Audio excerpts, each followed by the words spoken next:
கர்த்தருடைய பரிசுத்த நாமத்திற்கு மகிமுண்டாகட்டும். ஆண்டவராகிய இயேசு கிறிஸ்துவின் நாமத்தினாலே அன்பு கர்த்தருடைய பிள்ளைகளாகிய தங்கள் அனைவருக்கும் ஸ்வீட் ஊழியத்தின் சார்பாக வாழ்த்துக்களையும் ஸ்தோத்திரங்களையும் தெரிவித்துக் கொள்கின்றேன்.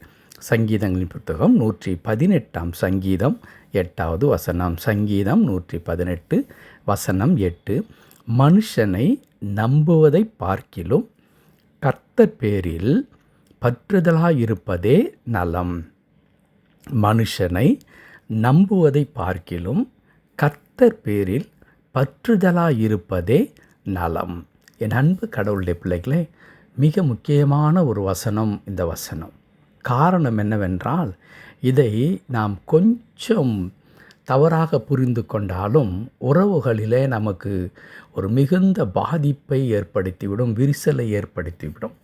இந்த உலகத்தை நான் அடிக்கடி சொல்லுவேன், எந்த ஒரு மனிதனும் பிறருடைய உதவி இல்லாமல் இந்த உலகத்தில் வாழவே முடியாது. கடவுள் நம்மை படைக்கும் பொழுதே அப்படித்தான் படைத்தார்.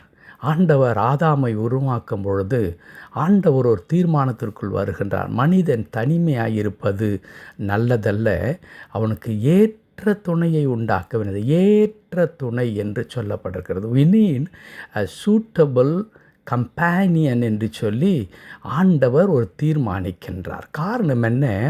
மனிதனாலே தனிமையாக வாழவே முடியாது. அது மனைவிக்காக மட்டும் சொல்லப்பட்ட ஒரு வார்த்தை அல்ல, மாறாக அது உறவுகளுக்காகவும் சொல்லப்பட்டது. அண்ணன், தம்பி, மாமா, மைத்துனர் அல்லது தாய், தந்தை, நண்பர்கள் என்று சொல்லி அந்த உறவுகளுடைய பந்தம், பிணைப்பு இருக்கிறதே, அது இந்த உலகத்தில் மிக மிக முக்கியமான ஒன்று. நாம் ஒருவரை ஒருவர் சார்ந்து வாழ்கிறவர்களாக, ஒருவரிடத்திலிருந்து ஒருவர் உதவிகளையும் நன்மைகளையும் பெற்று நாம் இந்த உலகத்தில் ஒரு ஆரோக்கியமான வாழ்க்கை வாழ வேண்டும் என்பதை தான் கடவுள் விரும்புகிறார். ஆகவே தான் இயேசு கிறிஸ்து அந்த நியாயப்பிரமாணத்தை தொகுத்து அவர் 2 வார்த்தையிலே கொண்டு வரும் பொழுது, முதலாவது நம்மை படைத்த கடவுள் மீது நாம் அன்பு செலுத்த வேண்டும். 2வதாக பிற மனிதரிடத்தில் நம்மை நாம் எப்படி நேசிக்கின்றோமோ அவ்விதமாக அவர்களை நேசிக்க வேண்டும். ஒருவேளை இந்த வசனத்தின்படியே என்று எடுத்துக்கொண்டால் மற்ற எந்த மனிதனும் நமக்கு அவசியம் இல்லை என்ற ஒரு தவறான புரிதலுக்கு நாம் வந்துவிடக்கூடாது. மாறாக நாம் பிறரை நேசிக்க வேண்டும் என்று ஆண்டவர் சொல்லிக் கொடுத்தார். இன்னும் அழகாக கடவுள் சொன்னார், நீ காண்கின்ற உன் சகோதரனிடத்தில் நீ அன்பு கூறாமல் இருப்பாயானால் காணாத மனிதனிடத்தில் நீ எப்படி அன்பு கூறுவாய் என்று காணாத கடவுளிடத்தில் நீ எப்படி அன்பு கூறுவாய் என்று கர்த்தருடைய வார்த்தை சொல்லுகிறது. என் அன்பு கடவுளுடைய பிள்ளைகளே, அப்போது ஒரு கடவுளிடத்தில் நாம் அன்பு கூறுகிறோம் என்பதற்கு அடிப்படை என்ன?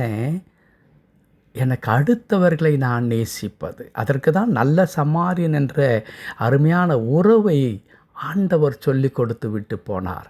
யார் தனக்கு பிறனாக இருக்கிறது என்று சொல்லி கொடுத்து விட்டு போனார். அன்பு கடவுளுடைய பிள்ளைகளை, இப்படி நாம் நேசிக்கின்றவர்களாக நாம் இருக்க வேண்டும். ஆனால் அதே நேரத்தில் நாம் நம்முடைய வாழ்க்கையில் நம்பிக்கை என்பது யார் மீது மட்டும்தான் இருக்க வேண்டும்? கடவுள் மீது மட்டும்தான் இருக்க வேண்டும். அந்த ட்ரஸ்ட் என்று சொல்லுகின்றதான அந்த சார்ந்து கொள்ளுகின்ற, ஒட்டி கொள்ளுகின்ற அந்த அனுபவம் கடவுளிடத்தில் மட்டும்தான் நமக்கு இருக்க வேண்டும். ஏன் மனிதனை நாம் நம்பக்கூடாது? மனிதன் மாறுகின்ற சூழ்நிலை கைதியாக இருக்கின்றார். நான் கடவுளிடத்தில் நாம் நம்முடைய நம்பிக்கையை வைக்கும் பொழுது கடவுள் என்றும் மாறாதவராக, நமக்கு எல்லா விதத்திலும் நமக்கு உதவி செய்கின்ற ஒரு அற்புதமான ஆண்டவராய் நம்மோடு கூட இருக்கின்றார். ஆகவே என் அன்பு கடவுளுடைய பிள்ளைகளே, இங்கே கர்த்தருடைய வார்த்தை அழகாய் சொல்லுது பாருங்களேன்.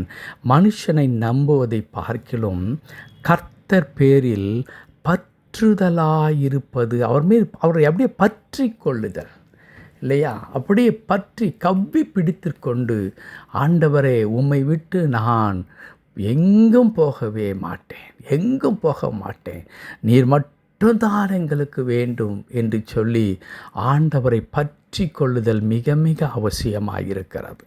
அன்பு கர்த்தருடைய பிள்ளைகளே, நாம் அவ்விதமாக கடவுளை நாம் பற்றி கொள்ளும் பொழுது நிச்சயமாய் கடவுள் நமக்கு எல்லா விதத்திலும் நமக்கு உதவி செய்வதற்கு அவர் வல்லவராக இருக்கின்றார்.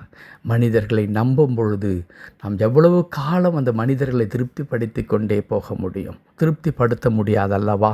அவர்கள் விரும்புகிற வண்ணமாக நாம் வளைந்து கொடுத்து கொண்டே போனால் அதற்கென்று ஒரு எல்லை இல்லாமல் போய்விடும் இல்லையா? நான் மனுஷனையா தேவனையா யாரை நான் பிரியப்படுத்த பார்க்கிறேன்?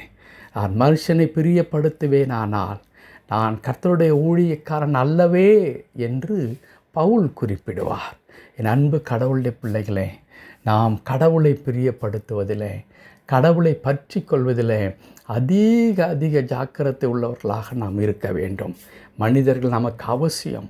கடவுள் கிரியை செய்தால் கூட, கடவுள் ஒரு உதவியை அனுப்பினால் கூட அது யாரோ ஒரு மனிதர் மூலம்தான் கடவுள் அனுப்ப முடியுமே தவிர அவரே நேராக ஒரு வீட்டிலே வந்து காலிங் பெல்லை அடித்து இதோ நீ ஜெபித்தாய், அதை நான் கொண்டு வந்திருக்கிறேன் என்று சொல்ல முடியாது.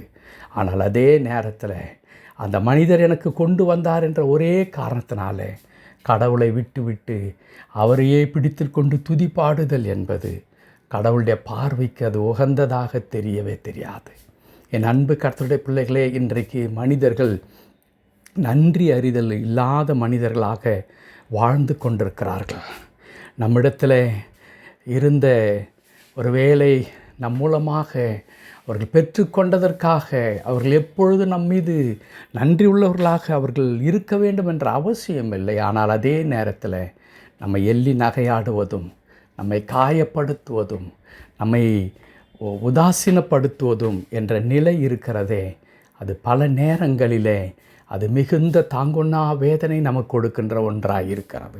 ஆகவே தான் கர்த்தருடைய வார்த்தை சொல்லுகிறது, நீங்கள் பற்றி கொள்வது கடவுளையாக இருக்கட்டும். கடவுளை நீங்கள் பற்றி கொள்ளுங்கள், மற்ற காரியங்கள் உங்களுக்கு தானாக நடக்கும்.